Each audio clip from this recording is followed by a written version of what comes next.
And now here's part 2 of our episode. I've seen Tori live twice, and both times that was the opener. It's just it feels like such a solid opener. What's your experience with this song like? Why'd you choose it as your standout track? Oh, okay. I think, sorry, it just like takes it's still in the something room. It's still in the room. Yeah. It just embodies all of the Tori things that I love. It starts out, it's haunting. It starts out and it almost sounds like the do-do-do-do-do-do. It's almost like on a child's piano. Yeah. And of course, like, she plays beautifully, her voice is beautiful, but there's something coming, and it's she talks about that coming of age, that discovering boys, the mean boys, the mean girls, and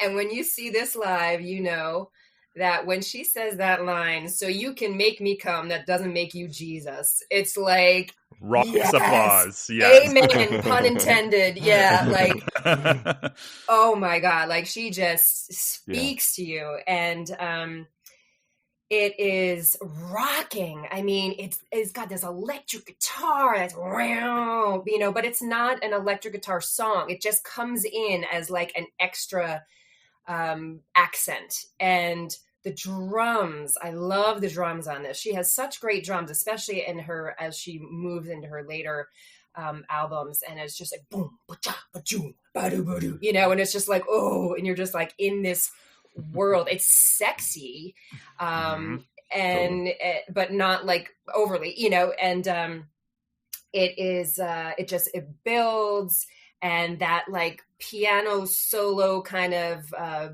bridge that she does in the middle, and then it just builds up, and she has this, not only can her voice be this beautiful, light ethereal kind of sound, but then it can be this guttural, that she does, and it's just like, what is she doing? And it embodies everything that I love about her, and it's just fabulous. Hell yeah.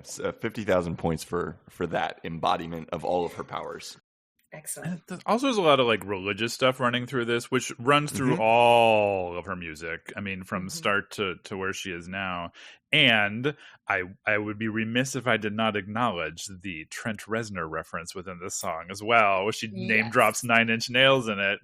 Totally. Because it wasn't like a romantic relationship, but they had an affinity for each other for a little while, and Courtney Love may or may not have ruined it, but we're not going to go down that path. So yes, and she mentions she has another 9 Inch Nails reference in another song.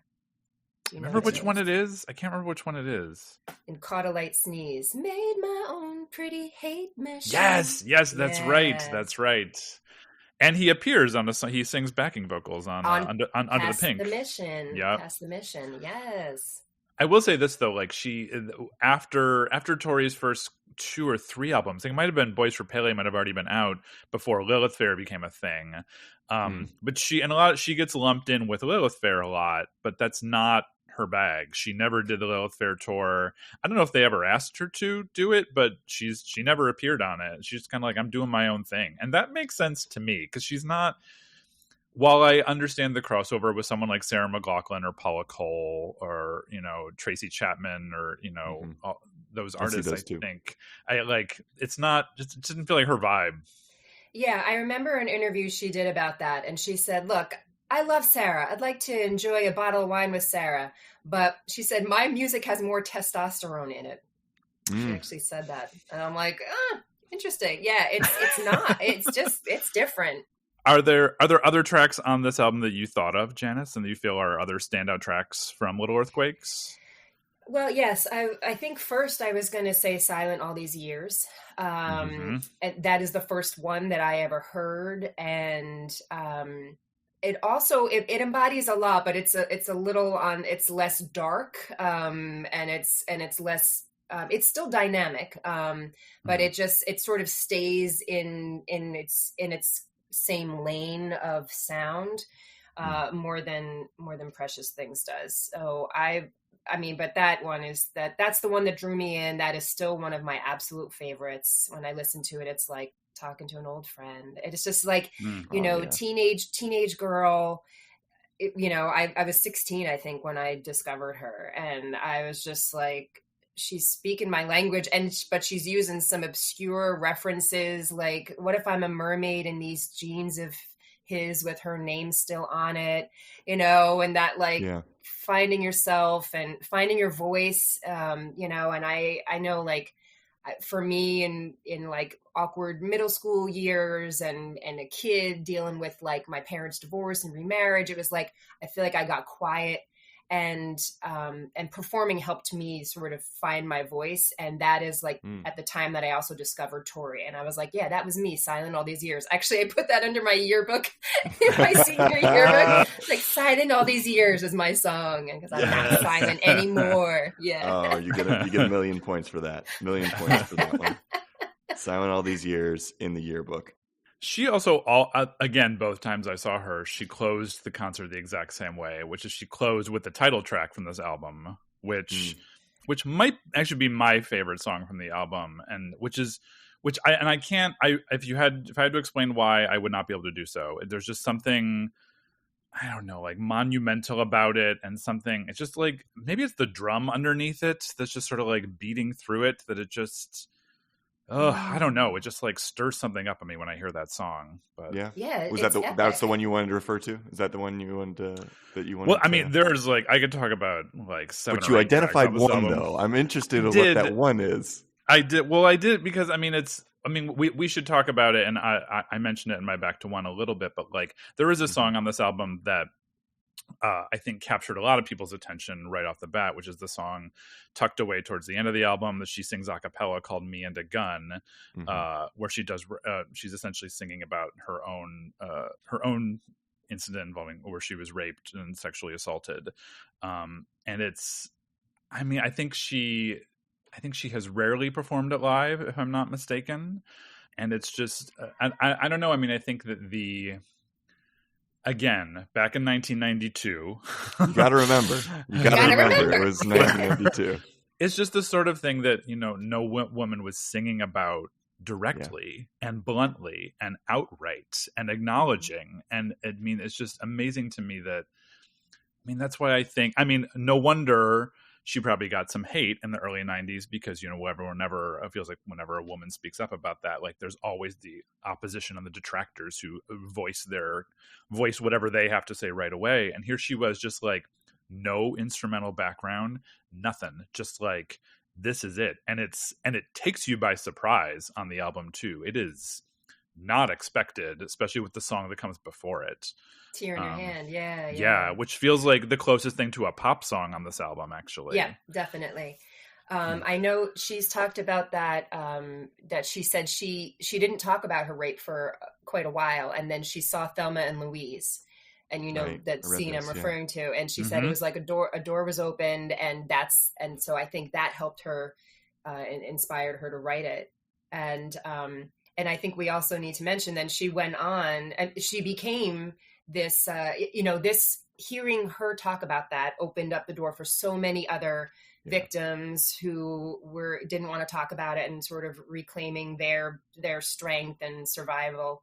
And she went on to create or co-create RAINN, the Rape and Incest National Network, I think it's called, or did a lot of work for them. I'm not sure what her exact involvement was, but so that was huge, and that was like a huge thing for survivors. So we have to talk about that song. And then she was the first national spokesperson, is what they said.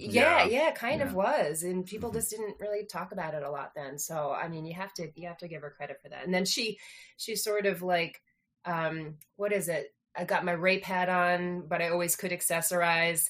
That was in Tallulah in Boys for Pele. Like, she kind of just like takes the power back and just like, yep. And she recently, I think I saw a fairly recent interview she did for like CBS Sunday Morning or something like that. And she was saying that she still has women who contact her and like thank her for that. And this is, like, Little Earthquakes came out 92. It's now, 2023. So like, it's, I mean, I don't think enough can be said about her impact on the way that we talk about sexual abuse and in this country. And I don't know. I mean, there's still so much work to do, but she was a what's the word I'm looking for? Trailblazer, but that feels like it minimizes it. It feels like she was so daring and dared to be honest at a time when a lot of women felt like they couldn't be. Exactly.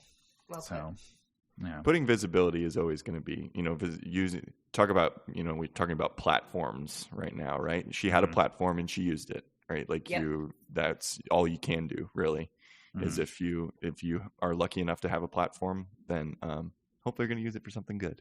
Yeah, and she also uses that platform for the gay community a lot, LGBT plus. Yeah. I mean, and that is actually still a thing. And if you've seen her recently live, the whole "Don't Say Gay" thing came out in Florida, and so when she plays "Take to the Sky," which is a B-side, the line is "You can say it one more time, what you don't like," but she puts in there, "You can say it one more time, gay, gay, gay, gay, gay, gay, gay," and the whole crowd is like, yeah.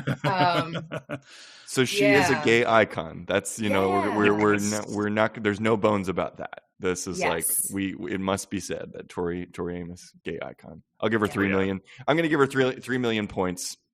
I'm going to give her 3 million points, and you, Janice, for using her platform, in the best possible way. And you followed her all the way through her career, because I even through like the electronic phase, and then into like, I feel like she also had a phase where every album she was like trying something radically different, and I to the point that I kind of lost track of it. But you followed her all the way. All the way. And I was so are you referring to the Choir Girl Hotel? Yeah, I think Choir Girl Hotel is when I think the electronic stuff really started. Yeah. Which again, like, talk about her being honest about things. The first single from the Choir Girl Hotel was a song she wrote about her miscarriage. Like, insane that she I'm just like not freaking out over here, but I'm just like, just talking about this album, this artist with you is like bringing back everything about my like emotional self in the 90s right now. Totally. But it was like but it's in a different way than like the teen angst, like alternative rock kind of stuff or emo. Like, this was just different. Like, she just hit differently, and she like, she got in there. She like found those things, but like I don't know. I think she helped us to empower ourselves and find our voices. So on that, it sounds, what's she doing differently now? Because she's on tour right now, right? I think if I read correctly, she's has a tour that's gone from last year into this year. She may just be finishing up the tour soon. I saw her twice on this tour. In the summer, she came to the Met in Philly. Oh wow! And then, and then I saw her again. She didn't come to Philly. She came back to the States because she went to Europe for a bit.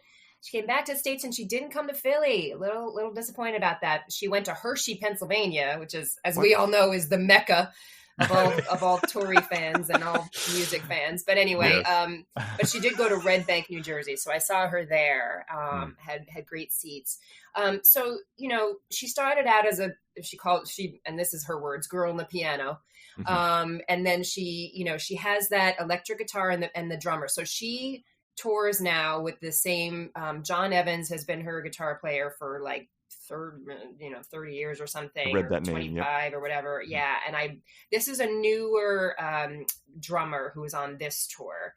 But Matt Chamberlain used to be the drummer, who's an amazing drummer. Yeah. Anyway, and so, and it's just, they create the sound, like when she starts, it's like the drummer and the guitar player come out first, and it's like, and it's like,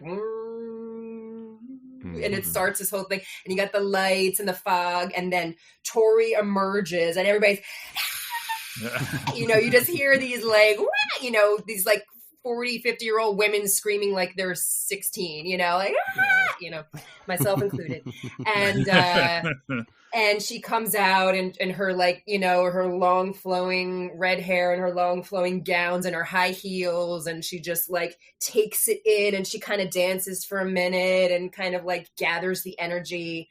And then she sits down and they kind of jam for a bit. And you're like, I'm not sure what is it. I'm not sure what song it is. That's nice. And then all of a sudden it's like, or whatever the song is. And you're like, it's that song. Yeah. It's amazing. And then there's usually a portion where the men leave. She's like, it's just us girls now. Knowing that there's men and people of all genders in the room. And then she'll play a couple songs just herself. And that's when she might throw in like a crazy obscure B-side or a cover or like Somewhere Over the Rainbow or something like that. Oh, I love that. And then they come back out and then they rock out to the end. Got to have a little dynamics to a show like that. Yeah, she is all about dynamics. That's why I love her so much. One of the many reasons, but you know, because she starts out all, you know, all quiet and then just like blows up. Like a great example of that is, it's not on this. Well, there are. I mean, there's even Silent All These Years, and you know, years go by, and it just gets huge, and then it comes back down. Mm-hmm. I was gonna say Pretty Good Year, which is on, yeah, because that one is it starts out all quiet and then hey. I'm doing a lot of like Janice impersonations I like of it. what Tori is. I like it. No, this is good. This is good. I can't talk about her and not like, you know, try to act it out or emulate it. I'm not trying to sound like her in any way, but that's just, I can't talk about it without doing that. Yeah. Some artists invite that, others don't. Has her voice changed in your estimation? Like how is it different than when you first started seeing her? Yes, a little bit. And she's talked about this. She's like, it's a little harder to hit those notes. I mean, she is 60 now. Mm-hmm. Like, yep. Oh my God. Yeah. Yep. I can't believe that. But she can still get up there. But I think she sort of takes her time a little more and sort of chooses when she goes there. So if there's a song that is like constantly up in a certain register, she might kind of like, you know, do a little bit of it and then like let it out or choose to sing it in a different, you know, register and then go. So she's choosy. She can still absolutely belt it. But I think she's just a little more intentional about it. Yeah. Sure. Yeah. Intentional. Yeah. I saw The Who a few years ago and Roger Daltrey was very clearly saving himself for Won't Get Fooled Again, like the entire night. You know, it was just like you sort of felt it coming, and he's like, all right, he's holding back a little bit. He really wants to hit that note. He really wants to get as close as he can, and bless him, he did. Oh, good. That's good to hear. So we asked you to bring us perfect albums, but we did not tell you what the definition of perfect is. So we're curious to know, what were your standards for perfection and what makes Little Earthquakes meet those standards?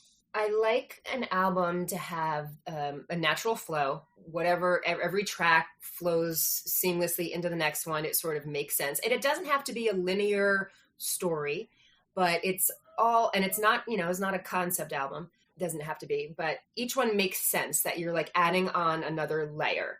And as I said, I love dynamics. So this album has the quieter songs. It has the louder songs. It has songs that have both of that in it. I wouldn't skip a track. Even Me and a Gun, which can be kind of hard to listen to, or like, oh, it's singing about such a sad thing. Like you need it for the journey of the album. And of course, you know, voice, lyrics, music have to be excellent. I mean, we have to talk about what a genius Tori Amos is, and her songwriting, in her piano playing and in her singing. Like all three of those things are impeccable. She takes you through this journey, and this was her first album. Like, yeah. Oh my God. Like she started with that. She didn't like lead up to it. It was like, I think I got it. You know, like she started with that. Michael, you probably know this, but like how she kind of got her chops was like playing at gay bars when she was a teenager, and her dad, the minister, would go with her to gay bars and just kind of like keep an eye on her or whatever. Like, but like, he's a cool dad, I guess. Yeah, he's a cool dad, but like, Well, I guess, yeah. I mean, that was super cool to do that, especially back in the 90s. Yeah. You got to remember.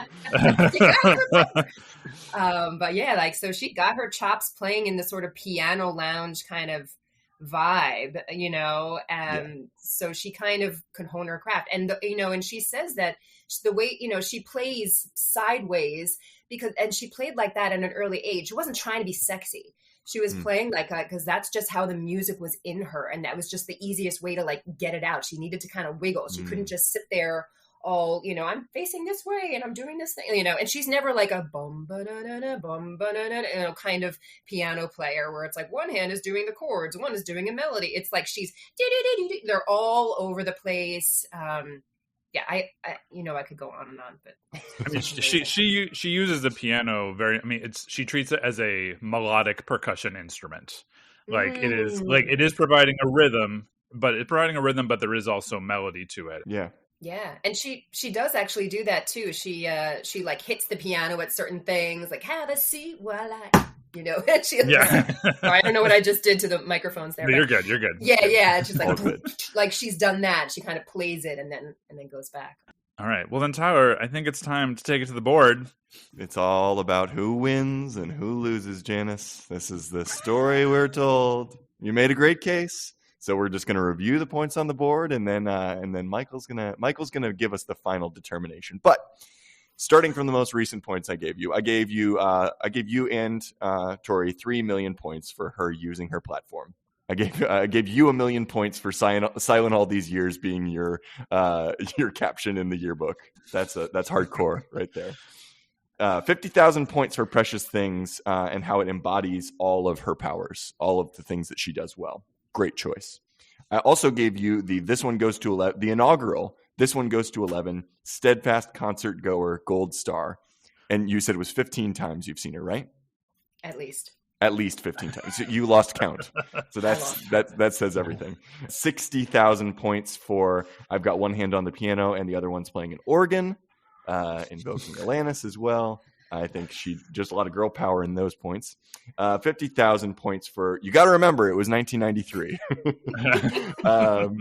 15,000 points for Whole Lotta Love being the song, her cover. Was her cover of Whole Lotta Love that she did, or was that just being the one?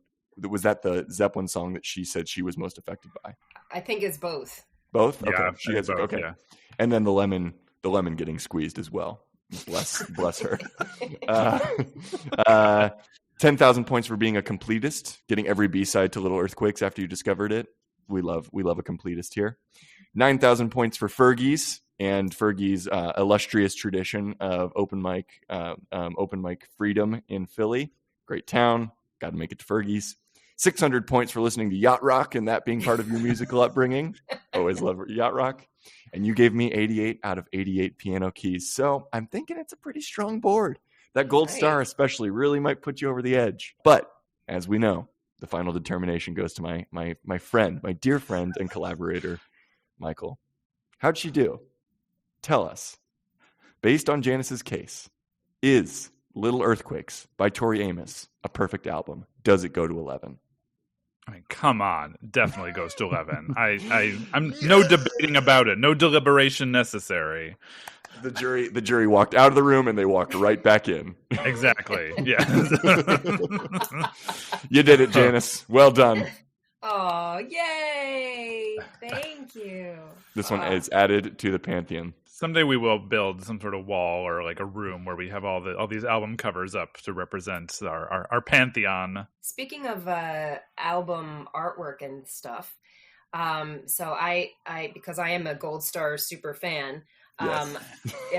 Tori just, this album just celebrated last year its 30th anniversary. Yeah, there was a graphic album created that I'm showing, and if you're just listening to us, you can't see this, but these were comic book artists who started interpreting every song from the album and B-sides in this book. It's called Little Earthquakes Graphic Album. Yes. And we have to talk about her relationship with Neil Gaiman. That's what I was going to say. Yes.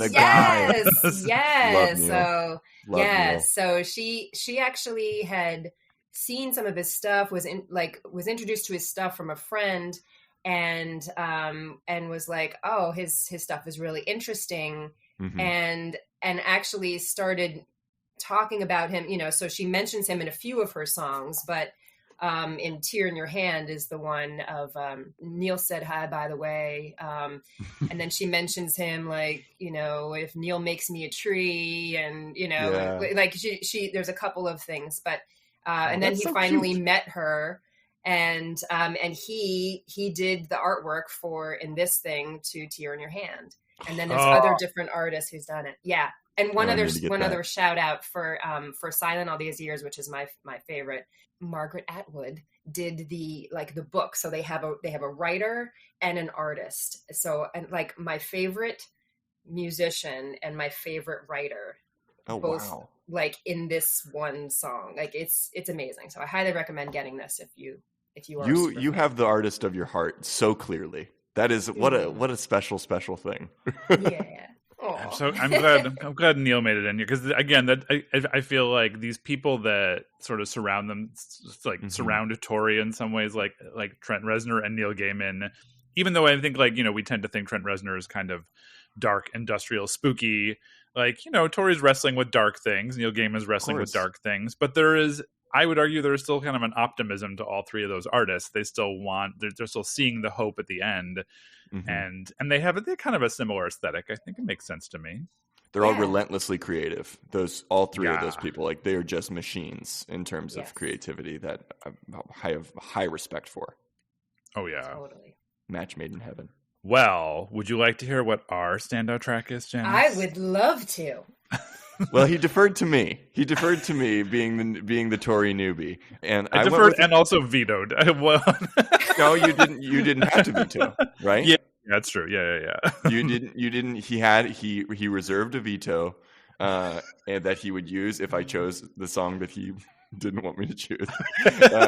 And luckily, I didn't choose that. I didn't choose that song. And a lot of times when I'm not as familiar with an album, and you go through the process of kind of immersing yourself in it, and then it ends up being sort of my gut feeling based on it. But I chose Winter as my standout track.